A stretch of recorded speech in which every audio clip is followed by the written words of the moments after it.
Hello everyone, it's Katie, aka Miss Pink Melts Away, making another YouTube video. First off, I want to say thank you so much for all of the support that you guys have been giving me. I can't believe how great everything's working out for all of you guys. I know you all have your struggles, but we just have to keep going and you'll be there, with time. Weight loss takes time, but it can be done. It really is. But today I wanted to talk about one of my biggest pet peeves on the planet. It might be number one, and it's just offending people. And I know people are going to be like, oh gosh, just an offensive video. But I think it really ties along well with weight loss because I feel like fat prejudice is one of the biggest prejudice that's out there right now that is just socially accepted. And it really, really bothers me because it doesn't matter what size I am now. I've been heavy my whole life and I know exactly what it's like to be on the other side.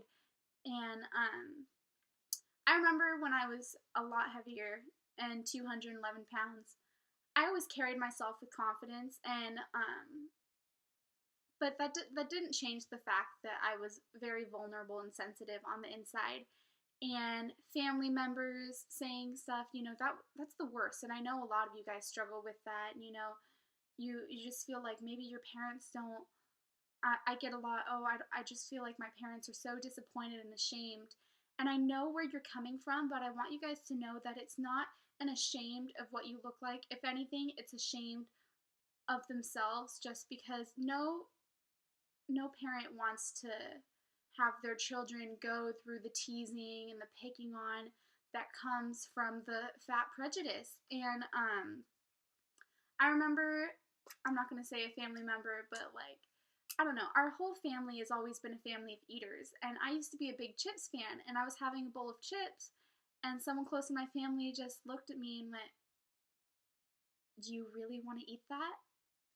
And I was just like, it's my body. I can put what I want in it. And I understand now where it's coming from, but I can also understand from someone who's heavier or anyone's perspective, back off. This is my body. And you get into this defensive mode. And I get it because words hurt. And the biggest thing that I remember throughout my journey is to not be the person to judge others, because I try and remember that we all have different lives, different situations, different things we've been through. And so everything that I say, I try and say as lightly and delicately as possible because, we all have our certain sensitive spots. And it really, really bothers me when people just say ignorant stuff that offends people. And I've definitely seen a lot of that lately in my own life. But another thing I tried to really remember while I was losing weight was to not get in the idea of, okay, now I'm losing all this weight and fitness. Now I'm going to start looking and analyzing the rest of my family. And I think a big thing that helped with me is I didn't do that. A lot of other family members and friends who have lost weight, they tend to get nitpicky at, what are people around them eating? And I get the question a lot, oh, well, I want to eat good, but my family just eats terrible. Like, they're setting me up for failure, leaving that stuff. You need to take responsibility for yourself, and you can't look at what they eat and judge them because they're not the ones trying to lose weight. If they're trying to lose weight, and even if they are trying to lose weight, it's not your job to tell them, don't eat that. They can put whatever they want in their body, just like you put whatever you want in your body.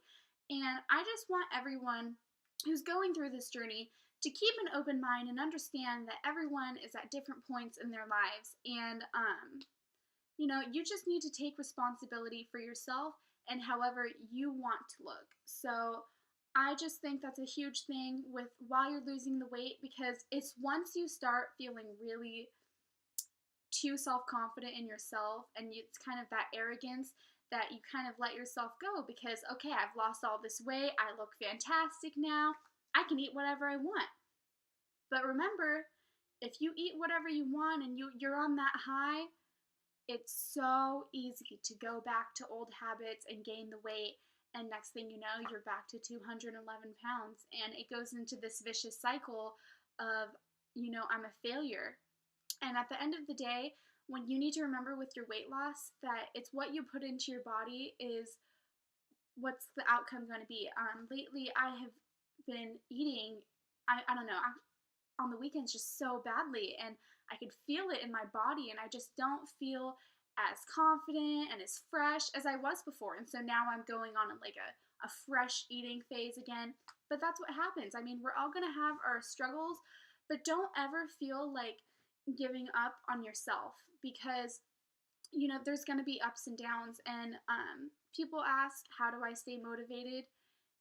It's just a constant cycle of remembering that you're doing this journey for you and for no one else. And so don't give up on yourself. But I just wanted to bring up the sorry, I'm checking my phone for my notes, about shaming and not being offensive, because it really, really bothered me the other day when I was doing a social experiment at my school and asking, tons of people what they think.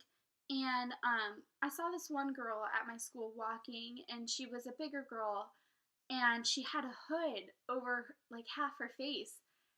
And it just almost brought me to tears, because we've all been there. We all have our insecurities. And I know personally, I've just looked in the mirror before when I was heavier and just burst into tears and just felt shamed by society, and as if I wasn't, good enough for the rest of the world. And that's what causes you to go into depression.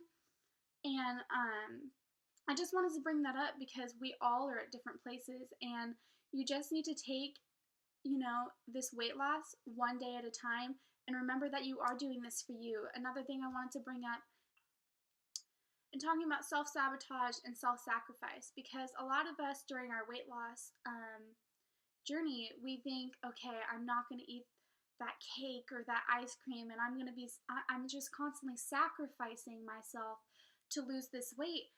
But I want you guys to think of weight loss in a different way. You're not self-sacrificing, you're saving yourself. When you're eating that food that you know is unhealthy for you, that's going to make you gain weight, that food is self-sacrifice, because you are self-sacrificing. You are sacrificing your body, your feelings towards yourself, and all for a food. So self-sacrifice, people usually think, oh, exercise and diet, that's self-sacrifice. It's not. It's the other way around. You're finally doing something to better yourself and your body and your mind. It's when you eat that food that you love that is unhealthy, that's just going to hurt you.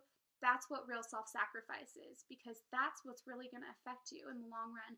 And I know we all want, that quick fix, but there is no quick fix when it comes to weight loss. There is no pill out there, supplement out there, cream that's going to get you to lose weight. When it comes down to it, it's lessening your portions or eating healthier.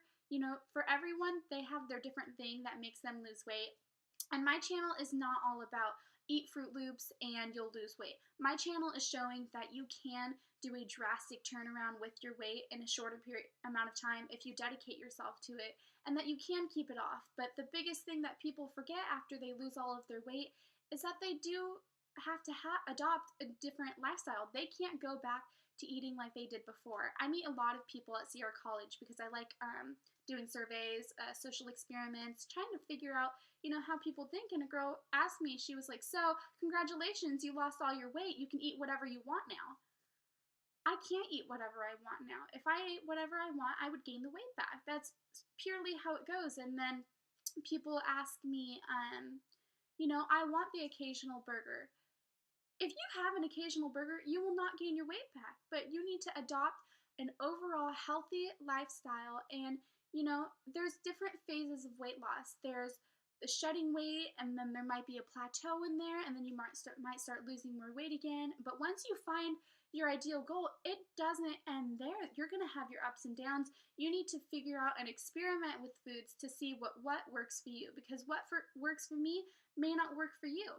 However, one thing I do want to say with my diet is I've never had anyone who's done my diet not lose weight, which is why it was cool. But that's because it was low calorie and burning a lot of calories, and it works fast. And I don't know, now I'm rambling again, but I want to talk about self-sabotage and self-sacrifice. And remember that when you do when you exercise and when you eat right, that's not self-sacrifice. That's feeling good, looking good, and yeah, I just wanted to get that message across for you guys, but also remember that as you're doing this journey, to not look down upon other people, because arrogance is the first way, I truly think, to gaining your weight back, because you get lazy and you get cocky and you think you're invincible because I've lost all this weight, but just as fast as it goes away is it can come back up. So just take this journey one day at a time and just focus on yourself and try and